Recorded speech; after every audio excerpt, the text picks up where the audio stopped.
পড়াশোনা করি, যেহেতু ছাত্র রাজনীতি করছি এবং জাহাঙ্গীরনগর বিশ্ববিদ্যালয়ে ইতিহাসে বিদগ্ধ অধ্যাপক গোলাম রব্বানী স্যার আছে এবং অনেক অধ্যাপকরা আছে, আপনারা জানেন। শেখ মুজিবকে আসলে উনি শেখ মুজিবের নাম নিয়ে যেটা বললেন যে শেখ মুজিবের নামে হলের নামটা পুনর্বহাল করা, আমি প্রথমেই নিন্দা জানাচ্ছি এবং এরপরে আমি যুক্তি দিচ্ছি। যেটা হচ্ছে শেখ মুজিবকে এত সরলভাবে এত সহজভাবে পাঠ করার সুযোগ নাই, ইতিহাস খুব জটিল। শেখ মুজিবকে যদি পাঠ করতে যাই আমাদের দুইটা চ্যাপ্টারে পাঠ করতে হবে, 71 এর পূর্বে এবং 71 পরবর্তী। 71 এর পূর্বে শেখ মুজিব অবশ্যই বাংলাদেশের ইতিহাসে একজন নেতা, বড় নেতা ছিলেন, যার নাম ধরে মুক্তিযুদ্ধ হয়েছে, মুক্তিযোদ্ধারা যার নাম দিয়েছেন। কিন্তু 71 এর পরে শেখ মুজিব বাংলাদেশে মুক্তিযুদ্ধ যে চেতনা নিয়ে সংগঠিত হয়েছে, মুক্তিযুদ্ধের যে স্পিরিট গুলো ছিল, যেগুলোর কারণে পাকিস্তান থেকে বাংলাদেশের সেপারেশন হওয়া, সেগুলো আবার চালু করেছিলেন শেখ মুজিব। বৈষম্য, বাজে, এই বাক স্বাধীনতা, গণমাধ্যমের স্বাধীনতা সবকিছু কেড়েছিল এই শেখ মুজিবের সরকার। এই শেখ মুজিব রক্ষী বাহিনী গঠন করেছিলেন, বাকশাল কায়েম করেছিলেন, অধ্যাপকদেরকে জোর জবরদস্তি করে সিগনেচার নিয়েছিলেন বাকশাল কায়েমের পক্ষে। ঢাকা বিশ্ববিদ্যালয়ে হুমায়ুন আহমেদের লেখা আছে, সে লেকচারার তখন, সে সিগনেচার দিবে না বাকশালের পক্ষে, তার টেবিলের নিচে বুঝে আছে। তার চেয়ারম্যান তাকে বলে, হুমায়ুন সাহেব সিগনেচারটা দিয়ে হবে, নাহলে আগাতে পারবে না। এই যে ছিল বাকশাল, বাংলাদেশে বাকশাল কায়েম করলো, গণতন্ত্র হত্যা করলো, 73 নির্বাচন, এই নির্বাচন নিয়ে অসংখ্য হিস্ট্রিতে অসংখ্য পাতা আছে, অসংখ্য অধ্যায় আছে, কিভাবে 73 পাতা নির্বাচন অনুষ্ঠিত হয়েছিল। এবং আমরা যে কারণে বাংলাদেশের তৎকালীন আমাদের নেতারা, তৎকালীন মুক্তিযোদ্ধারা যে কারণে পাকিস্তান থেকে সেপারেট হয়েছে, সেগুলো সেই স্পিরিট গুলোকে ধ্বংস করেছে শেখ মুজিব, আমি এটা সুস্পষ্ট ভাবে বলি। এবং আমাদের সম্মানিত অধ্যাপক শামীম কাসের সাহেব যেটা বলেছেন, আমি অনুরোধ করবো তোমার বক্তব্যকে যেন এক্সপান্ড করা, এবং কোনোভাবে সুযোগ নাই এই বাংলাদেশে শেখ মুজিবের নামে কোনো হল পুনর্বহাল করা, নামের যে রাজনীতি করা, এই সবার চলবে না। মাননীয় উপাচার্য, আমি আরো মনে করিয়ে দিতে চাই, বাংলাদেশে মুক্তিযুদ্ধ পরবর্তী অসংখ্য মুক্তিযোদ্ধা শেখ মুজিবের নির্দেশে রক্ষী বাহিনীর হাতে, মুজিব বাহিনীর হাতে নিহত হয়েছে, 400 অসংখ্য মুক্তিযোদ্ধা নিহত হয়েছে। এইগুলো তো হচ্ছে আমাদের মুক্তিযুদ্ধের উপরও একটা মুক্তিযুদ্ধের উপর জুলুম। এই জায়গায় হচ্ছে শেখ মুজিবুর রহমানকে এত সিম্পল ভাবে, এত সহজ ভাবে পাঠ করে জাতীয় বিতর্কহীন নেতা বানানোর কোনো সুযোগ নেই। বেশি বলার প্রয়োজন নেই। মাননীয় আমাদের আবুল কালাম আজাদ ভাই পয়েন্টটা করে চেক করতে চাই। আপনি যদি এই সিনেটকে একটা রাজনৈতিক বিতর্কের মঞ্চ বানাতে চান, আমরা বিতর্ক করতে পারি, আমি বিতর্ক করতে রাজি আছি, ঠিক আছে? এটা যদি রাজনৈতিক বিতর্কের মঞ্চ হয়, আমি সেটা নিয়ে কথা বলবো।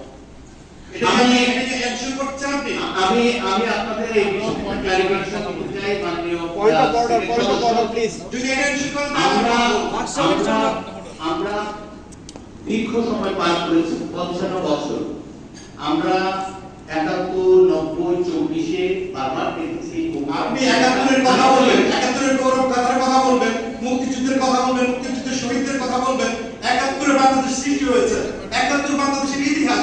আপনি ইতিহাসের নায়কদের অস্বীকার করবেন, ইতিহাসের প্রতিনায়ক যারা আছে তাদের, পার্শ্বনায়ক যারা আছে তাদের স্বীকার করবেন না, যারা মহানায়ক আছে তাদেরকে স্বীকার করবেন না, যারা খলনায়ক ছিল তাদের কথা বলবেন না, তাহলে মুক্তিযুদ্ধ নিয়ে আলোচনা হতে পারে না। মুক্তিযুদ্ধ নিয়ে আলোচনা করতে চান, তাহলে আমি আলোচনা করতে পারি। 71 নিয়ে কোনো সমস্যা নাই, মুক্তিযুদ্ধ নিয়ে কোনো সমস্যা নাই, 71 নিয়ে মহানায়ক সমস্যা নাই।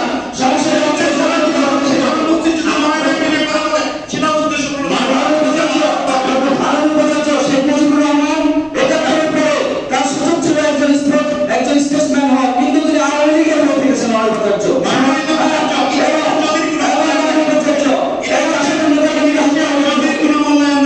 ইতিহাসের বস্তুনিষ্ঠ মূল্যায়ন হতে হবে। ইতিহাস আপনি নিজের মতো করে নির্মাণ করতে চাইলে হবে না। ইতিহাস কোনো গোষ্ঠীর বা ব্যক্তির বক্তব্য না, ইতিহাসে নির্মাণ সবকিছু আছে। যদি আপনি সেটার ভিত্তিতে একজন মানুষকে কথা বলেন, আমরা কথা বলতে পারি, কিন্তু যদি ব্যক্তিগতভাবে ব্যক্তিগত আক্রোশ থেকে, প্রতিহিংসা থেকে যদি কোনো মানুষ কথা বলতে চাই, তার মানে হচ্ছে এই সিনেটে আপনি সেই পরিবেশ সৃষ্টি করতে পারেননি। আপনার প্রধান কাজ হচ্ছে সিনেটে একটা ভয়হীন, একটা সাফোকেশন পরিবেশ সৃষ্টি করা, যাতে প্রত্যেকটা মানুষ একাডেমিক বিষয়ে, বাজেট বিষয়ে, আপনার শিক্ষামূলক বিষয়ে সুস্পষ্ট বক্তব্য রাখতে পারে। আপনার কিন্তু সেই জায়গাটা কিন্তু আমরা দেখতে পাচ্ছি না। আমি এই সিনেটে 30 বছর ধরে প্রতিনিধিত্ব করছি। আমি ছাত্র অবস্থায় সিনেটের নমিনেটেড ছিলাম। আমি 3টা জাকসু নির্বাচনে অংশগ্রহণ করেছি। আমি এই সিনেটে জাকসু নির্বাচনের জন্য কতবার বলেছি আপনি জানেন? আমি এই সিনেটে বেদের হল নির্মাণের ওখানে হল ঠিক হচ্ছে না সেটা আপনি জানেন? এই সিনেটে যে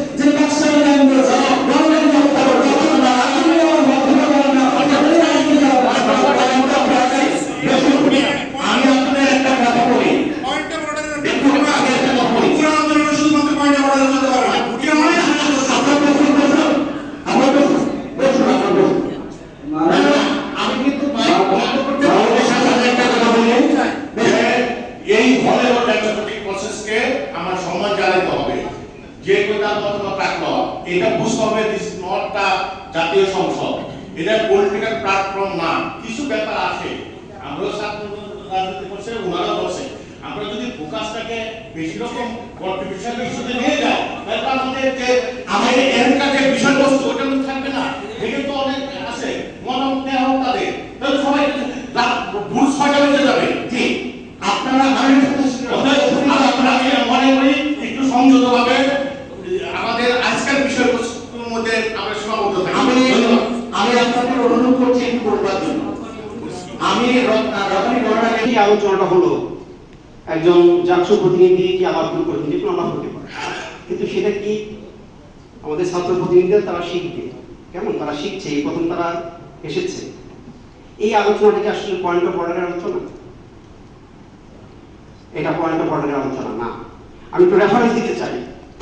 এই যে আমি একটু আগে বলেছি পয়েন্ট অফ অর্ডারেই কথা বলেছিলাম, আমি একাডেমিক কাউন্সিলের কথা বলেছি, 4টার সময় শুরু হয়ে রাত 1টা পর্যন্ত চলেছে। এর একটাই মাত্র কারণ, সেটা হচ্ছে যখন যে যার খুশি দাঁড়ায় যায় পয়েন্ট অফ অর্ডার, আর আপনি সেটা অ্যালাউ করেন। পয়েন্ট অফ অর্ডার মানে কি? পয়েন্ট অফ অর্ডারের কথা বলতে হবে যখন কোনো প্রসিডিউরাল কোনো প্রবলেম দেখা দিবে, এই সভা পরিচালনা সংক্রান্ত যখন কোনো নিয়মের ব্যত্যয় হবে, তখন পয়েন্ট অফ অর্ডার মানে যখন যে চাইবে পয়েন্ট অফ অর্ডার তখন তাকেই কেন, ইট ইজ ইমার্জেন্সি। কারণ যখন একজন সদস্য মনে করবে যে এই সভাটা কার্যপ্রণালী বিধি অনুযায়ী চলছে না, তখন সে পয়েন্ট অফ অর্ডার থামিয়ে দিবে। এই আলোচনা পয়েন্ট অফ অর্ডার হলো, আপনি কেন থামিয়ে দিলেন? অবশ্যই আলোচনা হবে, এটা সময় নিয়ে আলোচনাটা করবে।